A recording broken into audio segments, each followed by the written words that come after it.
Part 1 Paris adventures. Hey Anna, मैंने सुना है कि कोई पेरिस की यात्रा की योजना बना रहा है। Hello John. हाँ, मुझे लगता है कि यह एक शानदार डेस्टिनेशन है। आने वाले किसी व्यक्ति के लिए आप क्या सुझाव देते हैं? मैं पेरिस पास लेने की सलाह दूंगा। यह कई आकर्षणों तक पहुंच प्रदान करता है और आपको पैसे बचा सकता है। यह एक स्मार्ट विकल्प की तरह लगता है। पास के साथ कौन-कौन से आकर्षण शामिल हैं? इसमें लावर, एफिल टावर जैसी जगहें और यहां तक कि आसपास के आकर्षणों के लिए कुछ दिन की यात्राएं भी शामिल हैं। वाह, यह अद्भुत है। मैं हमेशा से मोनालिसा को व्यक्तिगत रूप से देखना चाहता था। मैं भी। इसके अलावा लोकप्रिय स्थानों पर लाइनों को छोड़ देना पास के साथ एक बहुत बड़ा फायदा है। निश्चित रूप से। यात्रा करते समय लंबी लाइनों में प्रतीक्षा करने से बहुत मूल्यवान समय बर्बाद हो सकता है। और पास के साथ आप मुफ्त सार्वजनिक परिवहन का भी आनंद ले सकते हैं, जो बहुत सुविधाजनक है। यह बहुत अच्छा है। परिवहन के अच्छे विकल्पों के बिना शहर को नेविगेट करना थोड़ा चुनौतीपूर्ण हो सकता है। बिल्कुल। साथ ही इससे आप अतिरिक्त लागतों की चिंता किए बिना शहर का अधिक से अधिक भ्रमण कर सकते हैं। मुझे सार्वजनिक परिवहन को स्वतंत्र रूप से चालू और बंद करने में सक्षम होने का विचार पसंद है। इससे खोज करना बहुत आसान हो जाता है। यकीनन। और जब आप वहां हों तब स्थानीय भोजन आजमाना न भूलें, जैसे कि क्रोइसैन और क्रेप्स। यम, मैं उन्हें लगभग चख सकता हूँ। स्थानीय कैसे में खाना पेरिस के अनुभव का एक ऐसा अनिवार्य हिस्सा है। पूर्ण रूप से। यह सब वातावरण के बारे में भी है। लोगों के देखने के दौरान भोजन का आनंद लेना अनमोल है। मैं यात्रा के बारे में सब कुछ सुनने का इंतजार नहीं कर सकता। यह एक ड्रीम डेस्टिनेशन की तरह लगता है। यह सच में है। अविस्मरणीय अनुभव के लिए आगे की योजना बनाने से बहुत फर्क पड़ता है। पार्ट 2 अफार के किस्से। हे अन्ना, मैंने सुना है कि आप मार्क से उनकी यात्रा के बारे में बात कर रहे थे। उन्होंने क्या कहा? Hello John.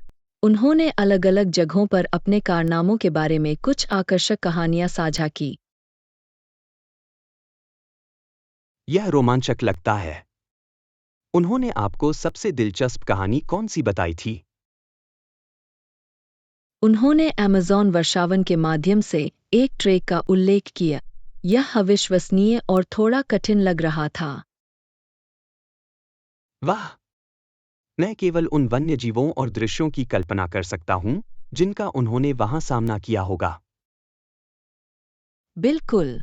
उन्होंने कहा कि उन्होंने विदेशी पक्षियों और यहाँ तक कि कुछ बंदरों को भी पेड़ों के बीच झूलते हुए देखा। यह अद्भुत है। क्या उन्होंने स्थानीय संस्कृति के बारे में कुछ भी बताया? हाँ, उन्होंने कुछ स्वदेशी लोगों से मुलाकात की, जिन्होंने अपनी परंपराओं और जीवन शैली को उनके साथ साझा किया। यह एक अनोखा अनुभव रहा होगा। विभिन्न संस्कृतियों के बारे में सीखना आंखें खोल देने वाला हो सकता है। पूर्ण रूप से। यह आपको हमारी दुनिया की विविधता की सराहना करने पर मजबूर करता है। कभी-कभी मेरी इच्छा होती है कि मैं इस तरह यात्रा कर सकूं। मैं भी। उनकी कहानियों को सुनकर मुझे नई जगहों की खोज करने और नए लोगों से मिलने की प्रेरणा मिलती है। सही है। यह उसके अनुभवों के माध्यम से जीवंत जीवन जीने जैसा है। आपकी ट्रैवल बकेट लिस्ट में कोई जगह है? मुझे जापान जाना अच्छा लगेगा। वहाँ की परंपरा और आधुनिकता का मिश्रण मुझे रोमांचित करता है। जापान निश्चित रूप से मेरी सूची में भी है। चेरी ब्लॉसम और मंदिर सुंदर दिखते हैं। इसके अलावा खाना। मैं प्रामाणिक सुशी और रेमन को आजमाने के लिए और इंतजार नहीं कर सकता। यहाँ भी ऐसा ही है। यह दिलचस्प है कि भोजन संस्कृति का इतना अभिन्न अंग है। यकीनन। मुझे लगता है कि यात्रा न केवल हमारे क्षितिज का विस्तार करती है, बल्कि दुनिया के बारे में हमारी समझ को भी समृद्ध करती है। अच्छा कहा। आइए अपनी यात्रा के बारे में सपने देखते रहें और शायद एक दिन साथ यात्रा की योजना बनाएं। यह एक शानदार विचार की तरह लगता है। मैं संभावनाओं को लेकर पहले से ही उत्साहित हूं। पाठ 3। स्वतंत्रता का मार्ग। हे अन्ना, क्या आप जानते हैं कि हर साल कई युवा कार चलाना सीखते हैं? Hello John. हाँ, आज़ादी हासिल करने के लिए यह एक महत्वपूर्ण पड़ाव है। बिल्कुल। ड्राइव करना सीखने से बहुत सारे अवसर खुलते हैं, जैसे नौकरी करना या नई जगहों की खोज करना। यकीनन, यह आज़ादी का एहसास भी देता है, जो आपको जहाँ चाहे वहाँ जाने में सक्षम होने के साथ मिलती है। मुझे अपने ड्राइविंग सबक याद हैं, वे दोनों रोमांचक थे और थोड़ा परेशान करने वाले थे। यहाँ भी ऐसा ही है। नियमों का पालन करने और पहिया के पीछे आत्मविश्वास महसूस करने के बीच संतुलन बनाना चुनौतीपूर्ण हो सकता है। हाँ, और पहली बार जब मैंने हाईवे पर गाड़ी चलाई, तो यह मेरे लिए बहुत बड़ा कदम था। यह रोमांचक रहा होगा। क्या आपके पास और अधिक आरामदायक महसूस करने में मदद करने के लिए कोई सुझाव है? मैंने परिवार के एक सदस्य के साथ बहुत अभ्यास किया, जिससे मुझे ड्राइविंग की विभिन्न स्थितियों में आत्मविश्वास हासिल करने में मदद मिली। यह एक अच्छा विचार है। आपके बगल में किसी अनुभवी व्यक्ति के होने से वास्तव में दबाव कम हो सकता है। पूर्ण रूप से। इसके अलावा, मैंने शांत रहने और ध्यान केंद्रित करने का महत्व सीखा, खासकर भारी ट्रैफिक में। शांत रहना महत्वपूर्ण है। मैंने देखा है कि चिंता करने से गाड़ी चलाते समय गलतियां हो सकती है। ठीक है। और सड़क के संकेतों और संकेतों को समझना किसी भी नए ड्राइवर के लिए आवश्यक है। हाँ, यह आश्चर्यजनक है कि पार्किंग से लेकर राइट ऑफ वे नियमों को समझने तक सीखने के लिए कितना कुछ है। यह सच में है। लेकिन एक बार जब आप इसे समझ लेते हैं, तो गाड़ी चलाना दूसरा स्वभाव बन जाता है। मैं जल्द ही अपना ड्राइविंग सबक शुरू करने का इंतज़ार नहीं कर सकता। ऐसा लगता है कि मेरे पास इतना मूल्यवान कौशल होना चाहिए। आप बहुत अच्छा करेंगे। बस धैर्य का अभ्यास करना और यात्रा का आनंद लेना याद रखें। पाठ 4। Meeting up. हे अन्ना, अच्छा लगता है। कॉन्सर्ट के लिए हमें कहाँ मिलना चाहिए? Hello John. कार्यक्रम स्थल के प्रवेश द्वार पर कैसा रहेगा? यह एक आदर्श योजना की तरह लगता है। वहाँ एक दूसरे को ढूंढना आसान होगा। बिल्कुल। इसके अलावा, हम शो शुरू होने से पहले कुछ स्नैक्स ले सकते हैं। बहुत अच्छा विचार है। मुझे कॉन्सर्ट स्नैक्स बहुत पसंद हैं। क्या आपका कोई पसंदीदा है? मैं आमतौर पर पॉपकॉर्न या नाचोस के लिए जाता हूँ। वे बहुत स्वादिष्ट हैं। मैं खुद एक कैंडी पर्सन से ज्यादा हूँ। चॉकलेट बार मेरी कमजोरी है। यम। लाइव संगीत का आनंद लेते हुए थोड़ा आनंद लेना अच्छा लगता है। पूर्ण रूप से। संगीत की बात करें तो आप किस बैंड को देखने के लिए सबसे ज्यादा उत्साहित हैं? मैं हेडलाइनर देखने के लिए इंतज़ार नहीं कर सकता। उनकी ऊर्जा हमेशा अविश्वसनीय होती है। मैं सहमत हूँ। उनका आखिरी एल्बम अद्भुत था। मुझे उम्मीद है कि वे मेरे कुछ पसंदीदा गाने बजाएंगे। यहाँ भी ऐसा ही है। मुझे अच्छा लगता है जब वे अपनी क्लासिक्स करते हैं। यह भीड़ को उत्तेजित कर देता है। यह सच में करता है। कॉन्सर्ट में माहौल कुछ खास होता है। हाँ, हर कोई एक साथ मिलकर गाने से समुदाय की ऐसी भावना पैदा होती है। मुझे वह एहसास पसंद है। ऐसा लगता है कि हम सभी उन कुछ घंटों के लिए किसी बड़ी चीज का हिस्सा हैं। बिल्कुल। चलिए जल्दी पहुंचना सुनिश्चित करें ताकि हम कोई भी ओपनिंग एक्ट मिस न करें। अच्छी कॉल। जब हम मुख्य कार्यक्रम की प्रतीक्षा करते हैं, तब तक नए संगीत की खोज करना हमेशा मजेदार होता है। निश्चित रूप से। मैं शानदार संगीत और मस्ती से भरी रात का इंतजार कर रहा हूँ। मैं भी। यह एक अविस्मरणीय अनुभव होने जा रहा है। पाठ 6। सर्दियों के सपने। हे अन्ना, मुझे उन आरामदायक रातों से प्यार है जब मैं तकिए पर अपना सिर रखता हूं और तुरंत सो जाता हूं। Hello John. मुझे पता है तुम्हारा मतलब क्या है। यह बहुत सुकून देने वाला लगता है, खासकर सर्दियों के महीनों के दौरान। बिल्कुल। और पहली बर्फबारी के साथ सब कुछ जादुई और शांतिपूर्ण लगता है। ओह, पहली बर्फबारी हमेशा इतनी आकर्षक होती है। यह परिदृश्य को सर्दियों के वंडरलैंड में बदल देता है। हाँ, बर्फ के टुकड़ों को धीरे से आसमान से गिरते हुए देखने से मुझे बहुत सुकून मिलता है। यह एक फिल्म के एक दृश्य की तरह है। जब बर्फबारी होती है, तो क्या आप किसी खास गतिविधि का आनंद लेते हैं?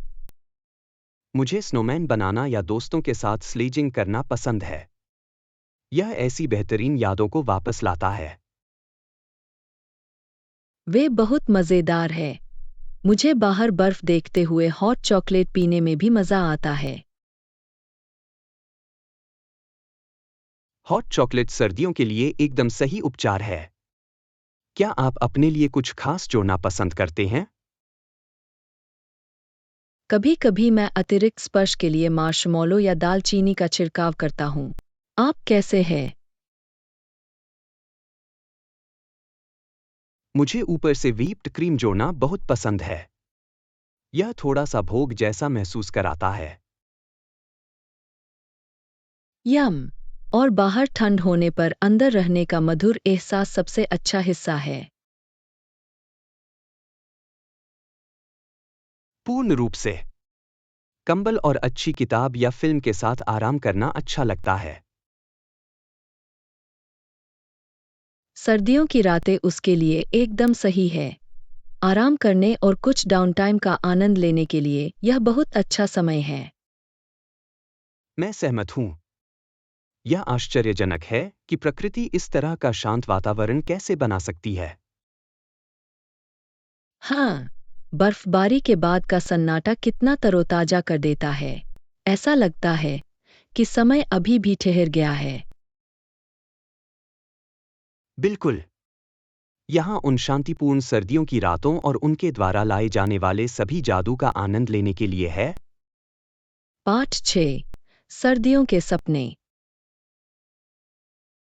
हे अन्ना, मुझे उन आरामदायक रातों से प्यार है जब मैं तकिए पर अपना सिर रखता हूं और तुरंत सो जाता हूं। Hello John.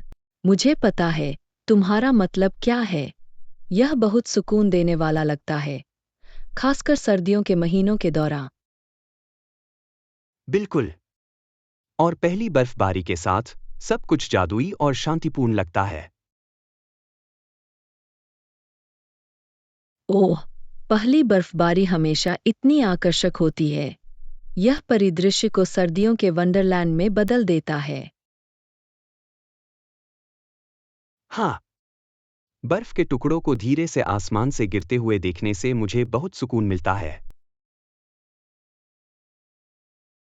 यह एक फिल्म के एक दृश्य की तरह है। जब बर्फबारी होती है, तो क्या आप किसी खास गतिविधि का आनंद लेते हैं? मुझे स्नोमैन बनाना या दोस्तों के साथ स्लेजिंग करना पसंद है। यह ऐसी बेहतरीन यादों को वापस लाता है। वे बहुत मज़ेदार है। मुझे बाहर बर्फ देखते हुए हॉट चॉकलेट पीने में भी मज़ा आता है। हॉट चॉकलेट सर्दियों के लिए एकदम सही उपचार है। क्या आप अपने लिए कुछ खास जोड़ना पसंद करते हैं? कभी-कभी मैं अतिरिक्त स्पर्श के लिए मार्शमैलो या दालचीनी का छिड़काव करता हूँ। आप कैसे हैं? मुझे ऊपर से व्हिप्ड क्रीम जोड़ना बहुत पसंद है। यह थोड़ा सा भोग जैसा महसूस कराता है। यम! और बाहर ठंड होने पर अंदर रहने का मधुर एहसास सबसे अच्छा हिस्सा है। पूर्ण रूप से। कंबल और अच्छी किताब या फिल्म के साथ आराम करना अच्छा लगता है। सर्दियों की रातें उसके लिए एकदम सही है। आराम करने और कुछ डाउनटाइम का आनंद लेने के लिए यह बहुत अच्छा समय है। मैं सहमत हूं। यह आश्चर्यजनक है कि प्रकृति इस तरह का शांत वातावरण कैसे बना सकती है। हाँ, बर्फबारी के बाद का सन्नाटा कितना तरोताजा कर देता है। ऐसा लगता है कि समय अभी भी ठहर गया है। बिल्कुल। यहाँ उन शांतिपूर्ण सर्दियों की रातों और उनके द्वारा लाए जाने वाले सभी जादू का आनंद लेने के लिए है। पाठ 7 सप्ताहांत का उत्साह। हे अन्ना, मैंने सुना है कि हम इस सप्ताह के अंत में बहुत सारे आगंतुकों की उम्मीद कर रहे हैं। Hello John. हाँ, यह बहुत अच्छा होने वाला है। मैं सचमुच इसका इंतज़ार कर रहा हूँ। मैं भी। मेहमानों का आसपास होना हमेशा मज़ेदार होता है। क्या आप जानते हैं कि कितने लोग आ रहे हैं? मुझे लगता है कि लगभग 10 या उससे भी ज़्यादा। यकीनन यह एक जीवंत सभा होगी। यह एकदम सही लगता है।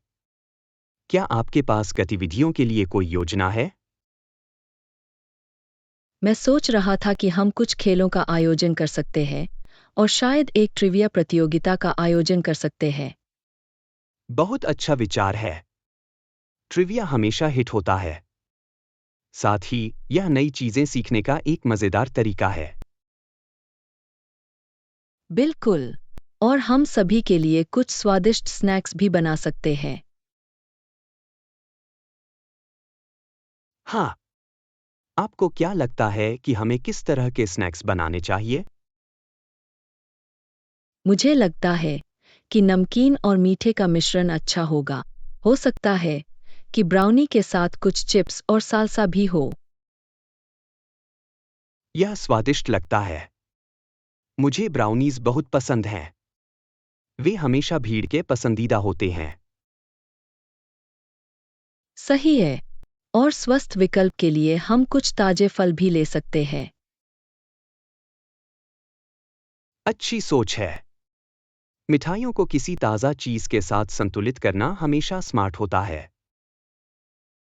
पूर्ण रूप से। और हमें यह भी सुनिश्चित करना चाहिए कि सभी के लिए पर्याप्त मात्रा में पेय पदार्थ हो। हाँ, तरह तरह के पेय हर किसी को खुश रखेंगे। क्या परोसना है इसके बारे में कोई विचार है? कुछ सोडा, पानी और शायद एक मज़ेदार पंच के बारे में क्या ख्याल है? बिल्कुल सही। पंच सभा में एक उत्सवपूर्ण स्पर्श जोड़ देगा। मैं सभी को देखने और एक साथ सप्ताहांत का आनंद लेने के लिए इंतज़ार नहीं कर सकता। यहाँ भी ऐसा ही है। यह हंसी और मस्ती से भरा एक यादगार समय होने जा रहा है। पाठ 8 बीच गेटवे। हे अन्ना, क्या आप अभी भी उस समुद्र तट की यात्रा की योजना बना रहे हैं? Hello John. हाँ, मैं हूँ। मैं समुद्र के किनारे आराम करने के लिए बहुत उत्साहित हूँ। यह अद्भुत लगता है। क्या आपको अभी तक ठहरने के लिए कोई जगह मिली है? अभी नहीं, लेकिन मैं सोच रहा हूँ कि मैं समुद्र तट के किनारे के होटल या आरामदायक समुद्र तट के कॉटेज की तलाश करूँगा। बहुत अच्छा विचार है। समुद्र तट के पास रहना सूर्योदय का आनंद लेने के लिए एकदम सही लगता है। बिल्कुल। लहरों की आवाज के साथ जागना कितना तरोताजा करने वाला होगा। और समुद्र के दृश्य के साथ बालकनी पर नाश्ता करने की कल्पना करें। यह बहुत अच्छा होगा। क्या आप ठहरने के लिए होटल या कॉटेज पसंद करते हैं? मुझे लगता है कि एक झोपड़ी अधिक आकर्षक होगी। यह घर से दूर घर जैसा लगता है। मैं सहमत हूँ। इसके अलावा, एक झोपड़ी में आमतौर पर एक रसोईघर होता है, इसलिए हम अपना खाना खुद बना सकते हैं। ठीक है। एक साथ खाना बनाना एक ऐसा मजेदार अनुभव हो सकता है, खासकर ताजे सीफूड के साथ। हाँ, मैं पहले से ही सलाद के साथ ग्रिल्ड फिश बनाने की कल्पना कर सकता हूँ। यम। और हम समुद्र तट पर भी पिकनिक मना सकते हैं। यह आनंदमय लगता है। हमारे वहाँ रहते हुए आप और क्या करना चाहते हैं? मुझे कुछ वाटर स्पोर्ट्स आजमाना अच्छा लगेगा, जैसे कयाकिंग या पैडल बोर्डिंग। यह बहुत मजेदार होगा। और हम सूर्यास्त के समय लंबी समुद्र तट की सैर भी कर सकते हैं। निश्चित रूप से। गोल्डन ऑवर के दौरान समुद्र तट पर घूमने के बारे में कुछ जादुई बात है। मैं इंतजार नहीं कर सकता।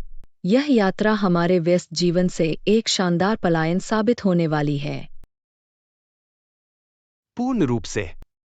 यहाँ समुद्र तट पर जाने के लिए एकदम सही जगह की योजना बनाई गई है। पाठ 9। बॉन्ड को मजबूत करना। हे अन्ना, मैं सोच रहा था कि कभी-कभी रिश्ते कैसे कठिन हो सकते हैं। Hello John. यह सच है। उन्हें बहुत मेहनत और समझ की आवश्यकता होती है। बिल्कुल। लेकिन मेरा मानना है कि जब चीजें चुनौतीपूर्ण हो जाएं तो हार न मानना महत्वपूर्ण है। पूर्ण रूप से। हर रिश्ते के अपने उतार चढ़ाव होते हैं। यह है कि हम उन्हें कैसे संभालते हैं, जो मायने रखता है। मैं सहमत हूं। खुला संवाद वास्तव में गलतफहमियों को दूर करने में मदद कर सकता है। हाँ, स्वस्थ रिश्ते के लिए अपनी भावनाओं को ईमानदारी से व्यक्त करने में सक्षम होना महत्वपूर्ण है। और एक दूसरे को सुनना भी उतना ही जरूरी है। इससे पता चलता है कि आप परवाह करते हैं। निश्चित रूप से। कभी-कभी बस किसी के लिए वहाँ रहने से बहुत फर्क पड़ सकता है। ठीक है। मैं अपने रिश्तों को नहीं छोड़ूंगी। मैं हमारे संचार को बेहतर बनाने पर काम करूंगा। यह एक बेहतरीन मानसिकता है। यह चीजों को बेहतर बनाने के लिए आपकी प्रतिबद्धता को दर्शाता है। शुक्रिया। मुझे लगता है कि एक साथ अच्छे पलों की सराहना करना भी महत्वपूर्ण है। हाँ, छोटी जीत और खुशी के पलों का जश्न मनाने से बंधन मजबूत हो सकता है। बिल्कुल। ये वो छोटी छोटी यादें हैं जो अक्सर सबसे बड़ा प्रभाव डालती हैं। और प्रशंसा दिखाने के बारे में मत भूलना। एक साधारण सा धन्यवाद बहुत आगे तक जा सकता है। इतना सच है। कृतज्ञता किसी भी रिश्ते में सकारात्मक माहौल को बढ़ावा देने में मदद कर सकती है। आइए हम खुद को याद दिलाएं कि अपने प्रियजनों के साथ भी धैर्य और सहयोग करें। पूर्ण रूप से। रिश्तों को विकसित होने में समय लगता है और यह प्रयास के लायक है। पाठ 10। एक साथ जश्न मनाना। हे अन्ना, मैंने अभी अभी बड़ी खुशखबरी सुनी है। आपके प्रोजेक्ट पर बहुत बढ़िया काम। Hello John. शुक्रिया। मैं इसे लेकर बहुत उत्साहित हूँ। हम इसे एक साथ मनाने जा रहे हैं। ऐना। पूर्ण रूप से। मैं इंतजार नहीं कर सकता। आप इसे कैसे मनाना चाहते हैं? मैं सोच रहा था कि हम दोस्तों के साथ एक छोटा सा डिनर कर सकते हैं। आपको क्या लगता है? यह एकदम सही लगता है। डिनर पार्टी हर किसी के साथ खुशी साझा करने का एक शानदार तरीका है।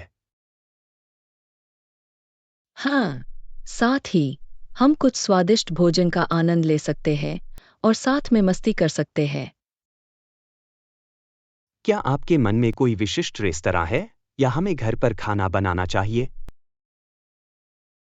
मुझे लगता है कि घर पर खाना बनाना अधिक व्यक्तिगत और मज़ेदार होगा। हम नए व्यंजनों को आजमा सकते हैं। मुझे यह विचार पसंद है। आप किस तरह के व्यंजन बनाना चाहते हैं? इतालवी के बारे में क्या ख्याल है? पास्ता और पिज़्ज़ा हमेशा भीड़ को खुश करने वाले होते हैं। यम। हम अलग अलग टॉपिंग के साथ घर का बना पिज्ज़ा भी बना सकते हैं। यह बहुत बढ़िया होगा।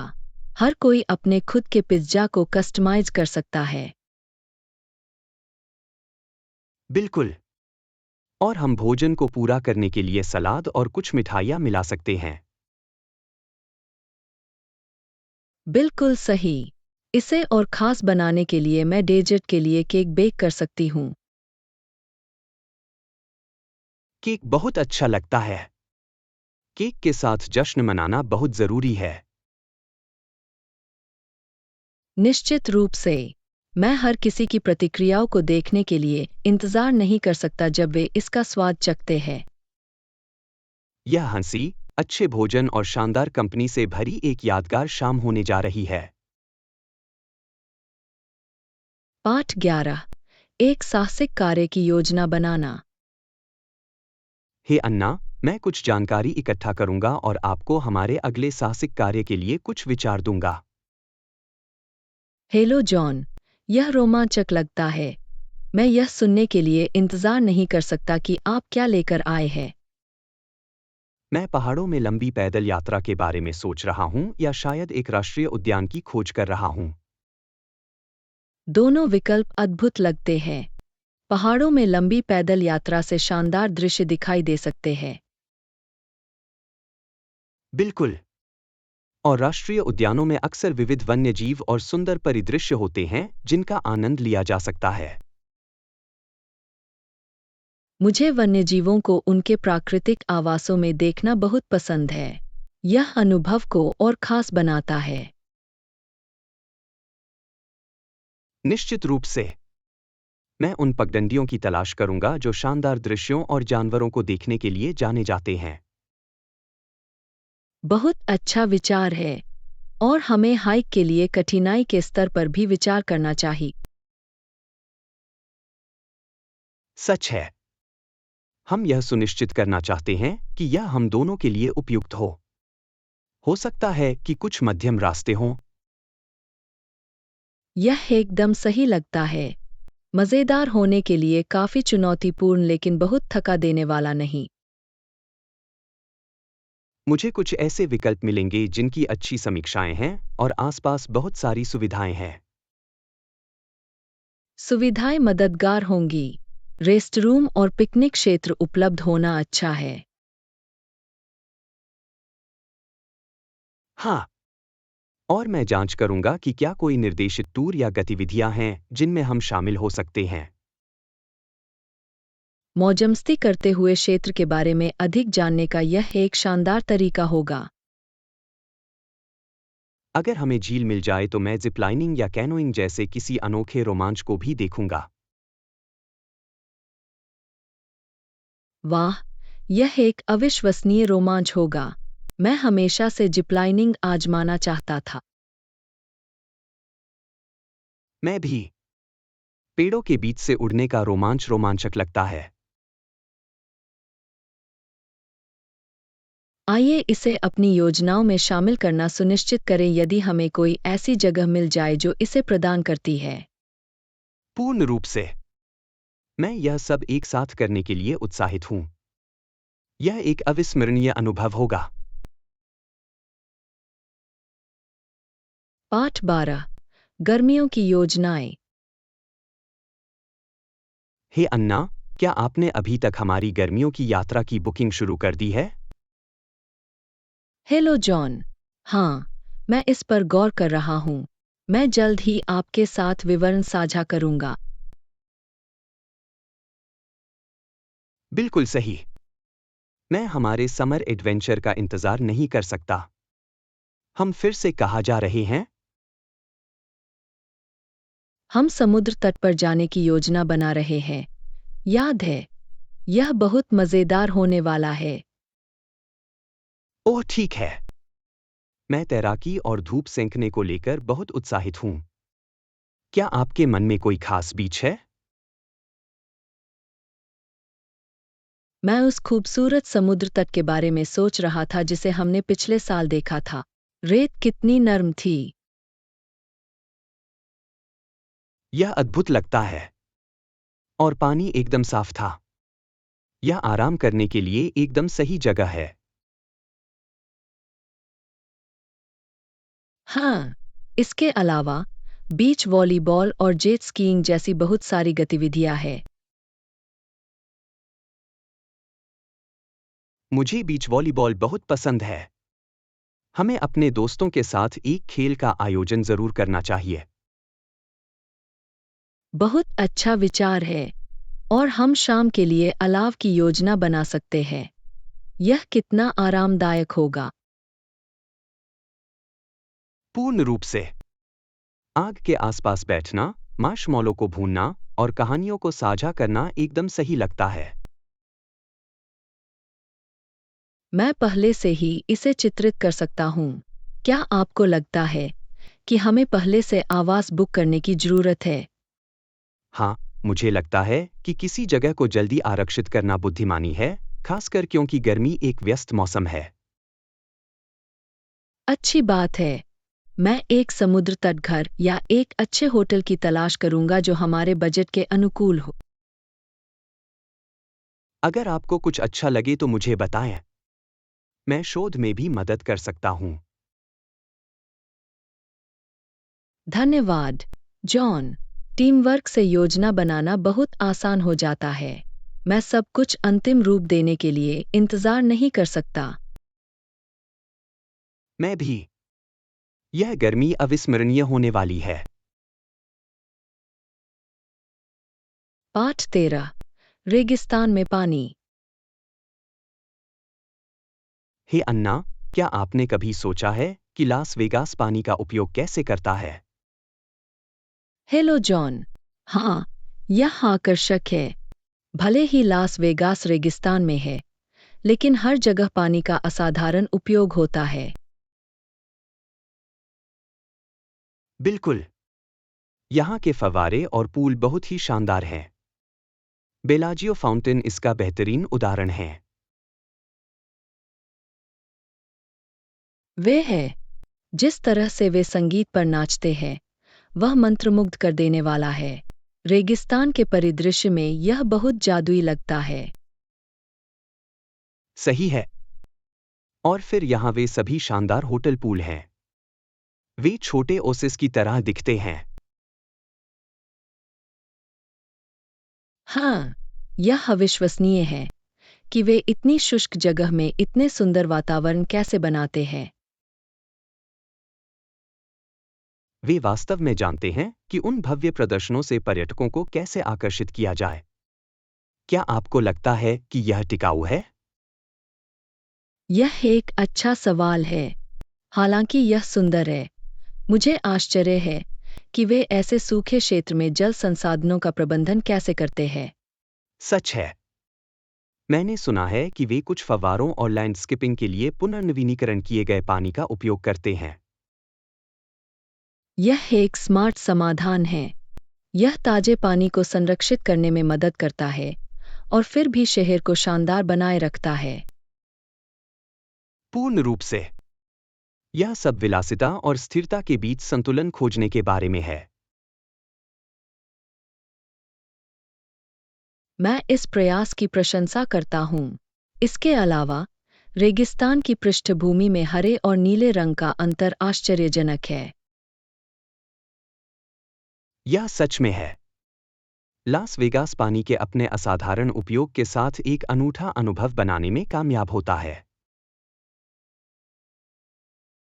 मैं इसे किसी दिन व्यक्तिगत रूप से देखना पसंद करूंगा। प्रकृति और विलासिता के उस मिश्रण का अनुभव करना अद्भुत लगता है। मैं भी।